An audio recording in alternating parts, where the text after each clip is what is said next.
Well, happy Monday to everyone. This is the Monday of what is known as Holy Week. Celebrated the coming of the King on on Palm Sunday.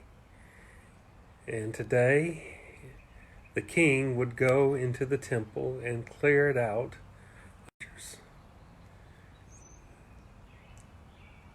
The money changers were set up in the court of the Gentiles, keeping so many people away from the temple. And as Jesus cleared out the temple, he said, "My house shall be a house of prayer for all the nations."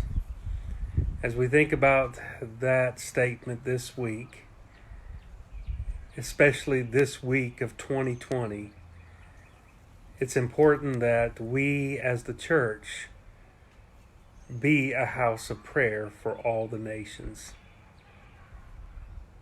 Everyone around the world is being affected by this coronavirus. So this is an opportunity for us as believers to fulfill what Jesus said, that his house shall be a house of prayer for all the nations. I know that most of us, when we gather together as the church, we think of his house as a house of praise, a house of worship, a house of preaching. But Jesus said, "My house shall be a house of prayer for all the nations." And right now, you and I have a great opportunity to pray for the nations. Because right now, the nations are hurting. They're all around us. They live in our communities. People from all around the world live in our communities. And they're scared. People are frightened. People are uncertain. And this is an opportunity for us to pray for them.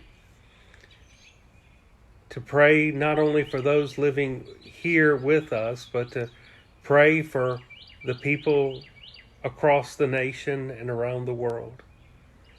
Listen, we have hope. We're going to talk about it this Sunday, on Easter Sunday. We're going to talk about the peace of Easter. But right now, our world needs peace. And the only peace they can have is found in Jesus Christ. And so I hope and pray as we think about this Passion Week, as we think about this Holy Week, we will think about what happened on Monday. And remember that we are to continually lift up the nations in prayer to our Lord. Because one day, when we gather around the throne, there will be people from every tribe, nation, and tongue gathered around singing praise and glory to the Lamb. I will be back tomorrow night and we'll talk about what happened on Tuesday. Until then, I encourage you to spend some time tonight praying for the nations.